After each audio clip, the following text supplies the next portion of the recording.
자, 실과 시간입니다.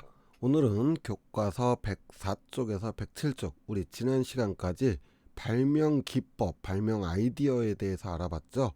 오늘은 직접 멋진 발명품을 만들 수 있다 라고 하는 주제를 가지고 창의적인 제품을 구상하고 제작하는 것을 한번 해보도록 하겠습니다.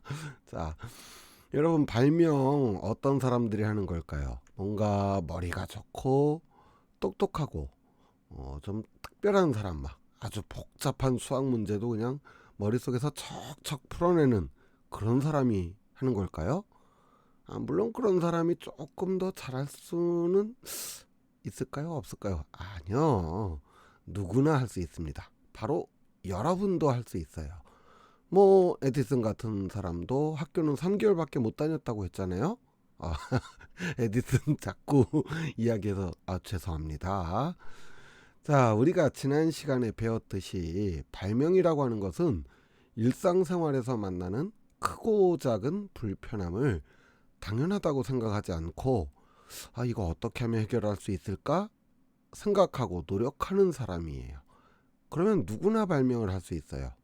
사실 지난 시간에 발명 기법 6가지 배우기 했지만 그건 어디까지나 예시일 뿐, 또 다른 방법이 있을 수도 있는 거죠. 자, 그런데 우리는 이제 교과서에 나와 있는 발명 문제 해결 과정을 한번 볼게요. 첫 번째로는 문제 이해하기 단계입니다. 어떤 문제를 해결할 것인지, 그리고 무엇을 해결하려고 하는가. 여기서 중요한 거는 어떤 문제가 있어요. 그런데 거기서 어떤 걸 해결해야 그 문제가 해결되는가. 그런 것들을 먼저 생각을 해야 돼요. 이걸 이렇게 하는 것을 우리는 문제 이해 단계다, 이렇게 합니다. 자, 두 번째는 그렇다면 이제 연구하고 개발하는 단계입니다. 아이디어를 보다 구체화하는 단계라고 할 수 있는데요. 어찌 보면 가장 핵심이라고 할 수 있는 단계입니다. 그림으로 그려가면서 구체화를 해보는 거예요. 그러다 보면은 생각으로만 할 때와는 다르게 조금 더 생각이 정리가 되고 명확하게 보이기도 합니다. 자, 세 번째 단계는 이제 이것을 구체적으로 실천해 보는 단계입니다. 다양한 재료와 공구로 아이디어 스케치한 것을 바탕으로 직접 만들어 보는 것이죠. 자, 주변에서 찾을 수 있는 재료, 쉽게 찾을 수 있는 재료로 만들 수 있다면은 더욱더 좋겠습니다. 자, 마지막으로 만든 물건이 정상적으로 내가 생각한 대로 작동이 잘 되는지, 또 내가 처음에 해결하려고 했던 문제가 해결이 된 것인지, 또 다른 문제는 없는지, 이렇게 생각하고 평가해보는 단계가 되겠습니다. 그러고 필요하다면 다시 1단계, 2단계, 3단계로 넘어가기도 하죠. 교과서 105쪽을 살펴보면 두 번째 단계인 연구, 개발을 위한 아이디어 스케치가 나옵니다. 생각으로만 할 때보다 직접 이렇게 저렇게 그려가면서 생각하면 아이디어는 보다 구체화되고 생각을 정리하기도 더 쉬워진다고 했잖아요.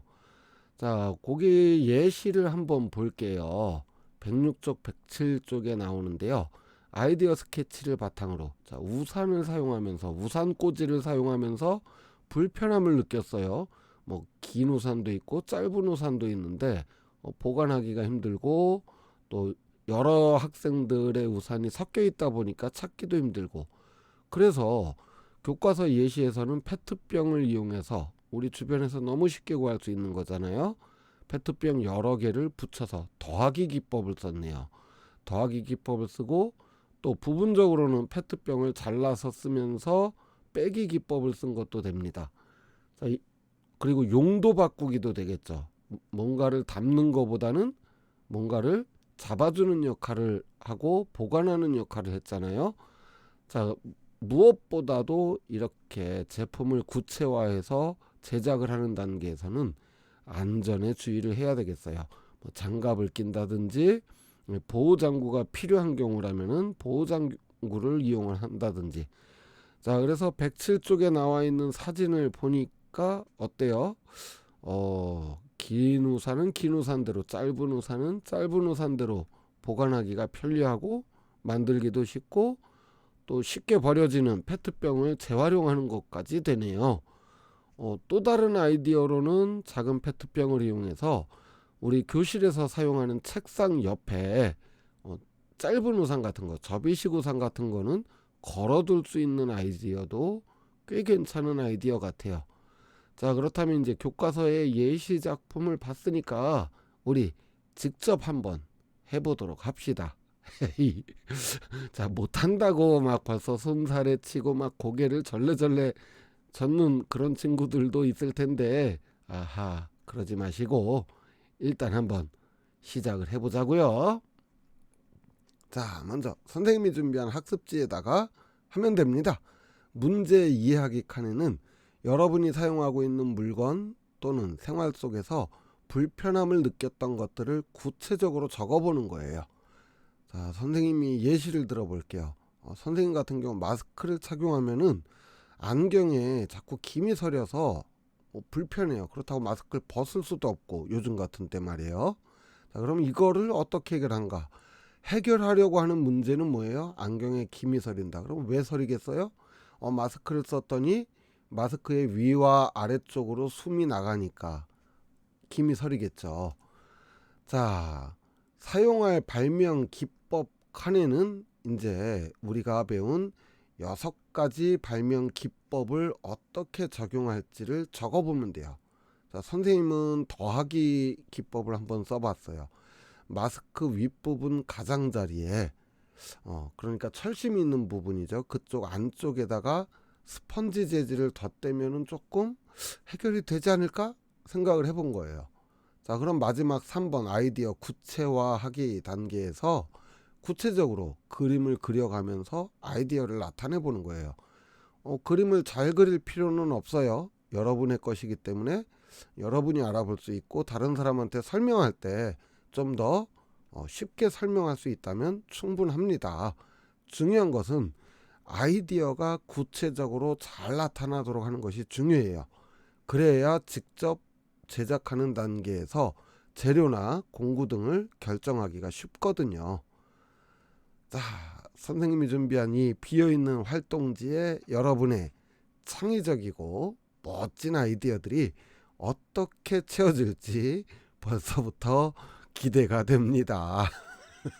자, 너무 부담 갖지 말고 여러분 한번 사소한 문제들 혹시 알아요? 또 정말 기발한 아이디어들이 나올지.